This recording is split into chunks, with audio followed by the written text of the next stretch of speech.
Denver's homeless hotel shelters are mostly full, so large street encampments get chased corner to corner. Smaller groups have a chance to come inside. My time will come eventually, as long as I'm there when it arrives, you know. We look at what Colorado Democrats want to define as an assault weapon as they move to ban those guns. This is pretty much what I think of people thinking is an assault weapon. Your next question about why advertising is popping up on taxpayer-paid state vehicles and making art come to life for people with colorblindness. We'll take a look tonight on Next. Denver is rebranding its homelessness initiative All in Denver, but that's not quite accurate because there is not room in the city's homeless hotel shelter system for all of those living on the streets. So the large encampments are back to getting swept and scattered about. But the city is going back with offers of housing for smaller groups, like our Evan Krugel saw today. There are many ways to look at a homeless encampment. The view from the outside can be much different than DJ Wright's view from within. We're pretty much a big family, you know. It's our neighborhood. It's our family, our friends, our neighbors. We're all just trying to make it through. Neighbors like Audrey Griffin. Each one of us, has a different story. She sees this place at 4th and Lipan as anything but a camp. The camping is something that you get to do for vacation.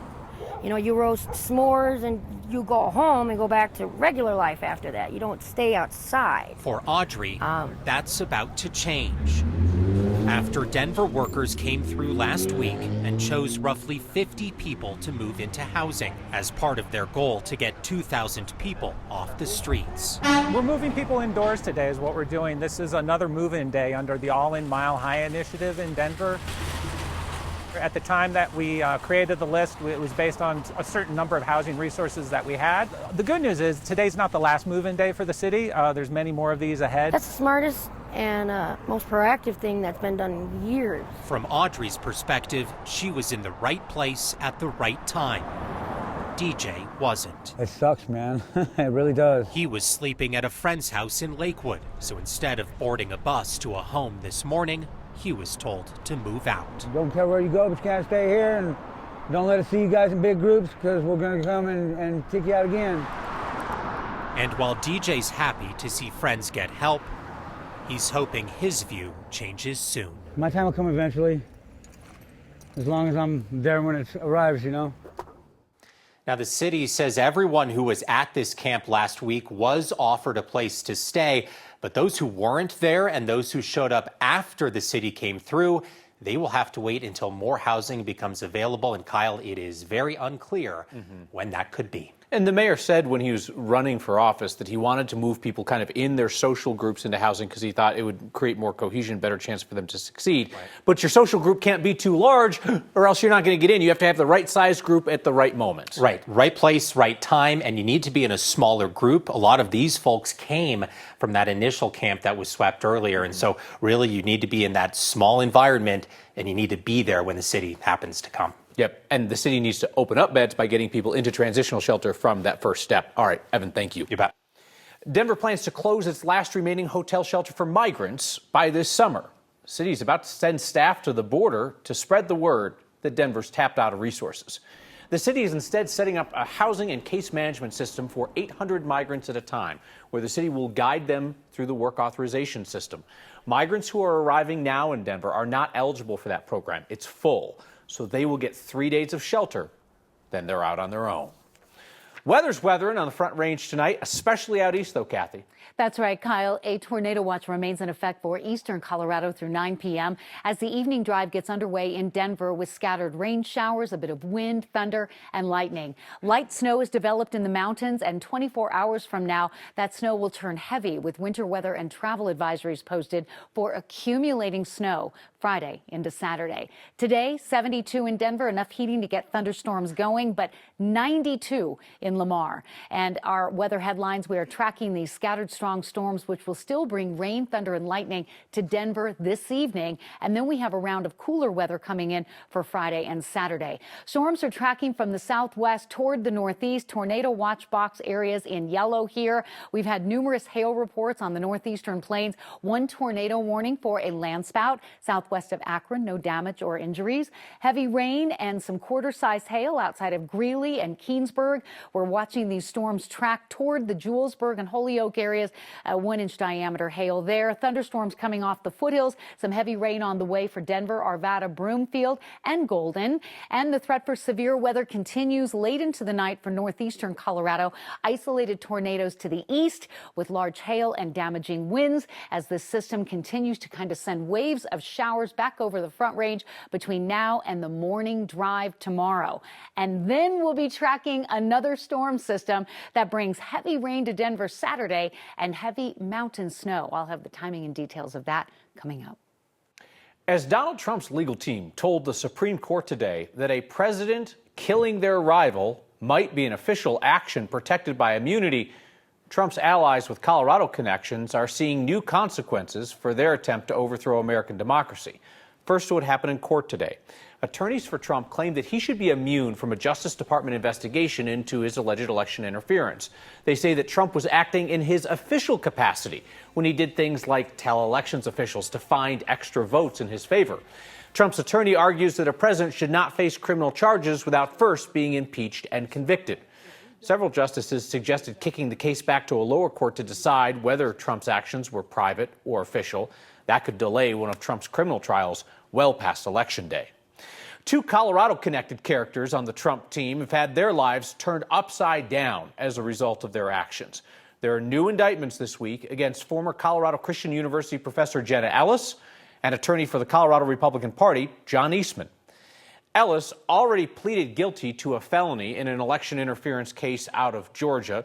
Former Trump attorney kept her law license in Colorado after she got censured here for her election lies, but she faces a new challenge to her license with a hearing in June. Eastman is temporarily blocked from practicing law while he waits on a court's final judgment on a recommendation in California to strip his license for coming up with the scheme to overturn the election. He's waiting on guidance on whether he has to stop representing the Colorado Republican Party in a lawsuit here. No verdict tonight in the trial of former Clear Creek County deputy accused of murder for the killing of Christian Glass. Jury will pick up its work tomorrow morning, considering whether former deputy Andrew Buen committed a crime when he shot and killed Christian Glass nearly 2 years ago. Glass called 911 for help after his car got stuck in Silver Plume. He was panicked, having a mental health issue. Several officers engaged with him for more than an hour. After they unsuccessfully tried to get Glass out of the car, Buen broke the car window, shot beanbag rounds, used a taser on him before shooting him 5 times in the chest. Buen's charged with second-degree murder. Assault weapons. What is the definition of an assault weapon? The effort by Democrats in the state legislature to ban the sale of assault weapons in Colorado requires a couple pages just to define what constitutes an assault weapon. Politics guy Marshall Zellinger took those definitions to a gun store to see what would come off the shelves. The term assault weapon conjures up certain images, like AR-style rifles. This is pretty much what I think of people thinking is an assault weapon. But at a gun dealer, there is no assault weapons section. In an industry like ours, we tend to be more technical and use technical or military type terms to describe the firearms. Brian Clark, co-owner of Bristlecone Shooting, Training, and Retail Center in Lakewood, helped us take this 18-page bill to ban the sale of assault weapons in Colorado and turn these words into actual guns that would be banned, like rifles with pistol grips or stocks that fold or detach, which shrink the length of the rifle, and this shroud, which keeps a shooter from being burned. Yes, most people understand this is an assault weapon. Most people don't think this is. The reason the handgun he's holding would be considered an assault weapon is because it has a detachable magazine and one of several accessories the legislation would ban. In this case, a threaded barrel. On the end of the barrel, there are threads. That allows for a suppressor, what you might call a silencer, to be attached to the gun, which would make this gun illegal to buy. It doesn't have anything to do with the rate of fire. It doesn't control recoil, those types of things. The bill would also ban guns with detachable magazines and what's known as a muzzle brake, which can help with recoil control. It's not helping the firearm fire quicker, it's just helping the user to reacquire its target quicker. And again, if you're being attacked, if you're trying to protect your family, something of that nature in an incident, that's a feature that you want. Some of the features that are being called out in this bill are also the features that people are looking for self-defense, home defense, that kind of thing. This was simply to show you what the legislation would do. Pages of words to define assault weapon in Colorado, which is actually different than the 1994 federal ban, which required the guns to have detachable magazines and 2 accessory features. This bill is detachable magazine and just 1 accessory.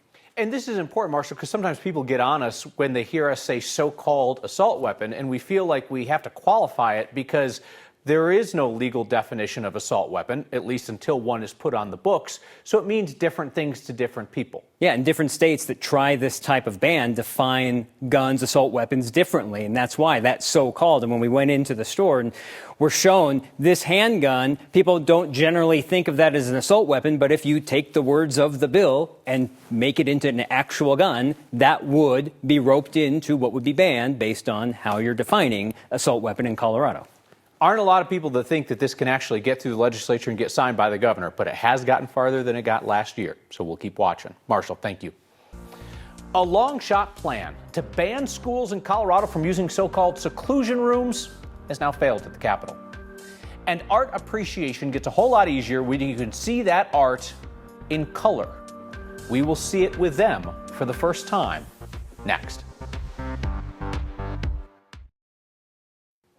A Democrat's proposal to ban so-called seclusion rooms in Colorado schools got a lot of headlines when it was introduced.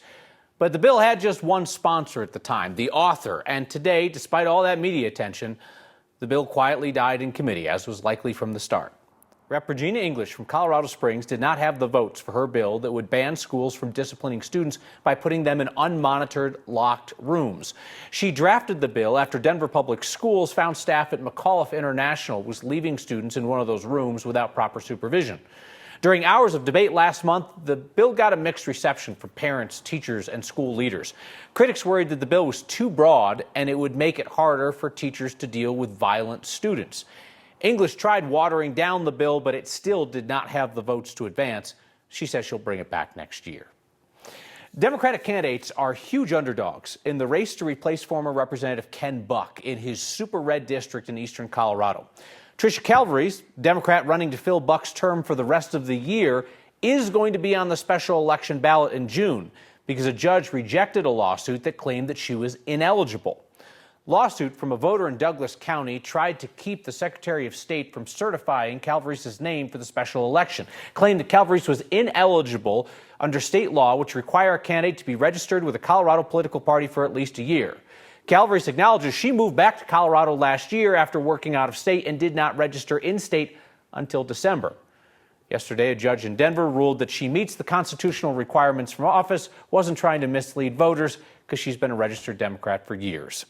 Calvary's will face Republican Greg Lopez in that special election on June 25th. She's also running in the primary that same day for a full term in the seat. We're tracking scattered strong storms moving off the foothills from the southwest toward the northeast with a tornado watch that remains in effect for eastern Colorado through 9 o'clock tonight. Storms have a history of rotation, 1-inch diameter hail, a lot of lightning, and some heavy rain. And these showers will continue late into the night with the strongest storms out on the far northeastern plains. Front Range foothill areas are seeing just rain, and additional rain shower activity is expected in Denver during the overnight hours. And so, taking a look at the next few days, we have another round of showers tomorrow afternoon, but the severe weather threat much lower. Heavy rain on a cold Saturday and heavy mountain snow. The showers end Sunday, then we get a break Monday, and we're off to sunshine and 70s for Tuesday, Wednesday, and Thursday. Tonight's next question comes to us from Lisa, who wants to know why she's seeing so many CDOT trucks these days that have advertising on them. She asked, aren't they taxpayer funded? Where's that ad revenue going? It's a smart question, Lisa. You're talking about those CDOT Safety Patrol trucks. They're sponsored by Geico. Spokesperson tells us this program, which is basically free roadside assistance for drivers, costs about $6 million a year to operate. Most of that comes from taxpayers, but Geico kicks in about $500,000 so they get to sponsor the program. It's not an uncommon model. Geico sponsors similar roadside assistance programs in states including Arizona, Nevada, and Illinois. Seeing the things that people see, and that's how your life is. Well, until now, MSU Denver is introducing a simple fix to give folks a more colorful look at art. That's next. If you step into MSU Denver's Center for Visual Art, you'll be greeted by a full spectrum of color, though not everyone sees it that way. Fixing that is as simple as a pair of glasses. What's the colour of the back wall here? You know, it's like a cream colour or something. I think you just get used to it. I'm 60 years old now and I've just had a life of, that's how it is. Thank you everyone so much for joining us this morning. Hi, my name's Jason Burke. I'm a math instructor at Metro. My wife's actually over there. I have no idea what colour top she has on. People just don't seem to realise colorblindness. Press the green button. Which is the green button? My name is Connor Yetto. I'm 31 years old and I have green-red colorblindness. When people say, well, what about traffic lights? I'm going, it's top, middle and bottom. That's a ridiculous question. What do you do? You know. We are here to try on the colorblind glasses. They're designed, in theory, to correct your colour vision. Yeah, it's not going to obviously cure your colour blindness all of a sudden. Yeah, it looks different, yeah. Wow. I can't believe this is how people really see. Yeah, it's hard to say. Oh, hang on a minute. Hang on. It's hard to say. All the colors are jumping out together, not just blending into one. You know, you're kind of thinking, well, do I still not sure what the colours are? They are definitely more vibrant. That's just insane. We really wanted to get the word out that we now have these glasses available for loan. Oh, that's purple. But the glasses will be accessible not only to our art department students, but to everybody on our campus. I still don't know what colour your top is, hon. So. To be able to access this and view art a different way is something incredible. Isn't that cool? That's fantastic. That's joyful. Hey! Marissa still works here. Yeah, she just took a little time off. We're allowed to do that. It's good for your health, right? We're back with your feedback next.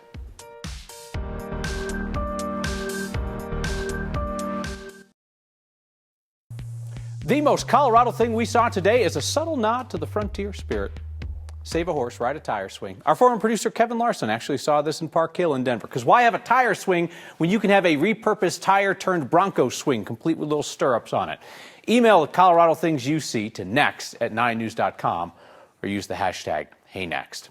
A feedback that just came in via email from Cynthia, who writes, I know that as a journalist, you catch a lot of flack from the far left and the far right. Cynthia says, it's important for you to know that there are plenty of people in the middle, besides me, who appreciate your honesty and positivity. Well, I appreciate the note, Cynthia. We welcome that accountability and that feedback, right? Whether you are far left or far right or middle or whatever else, the accountability can come from everywhere. I just hope that you know that we don't just kind of blow in the wind based on angry feedback that we get. Our goal each night is to be honest with you and to present the news in context.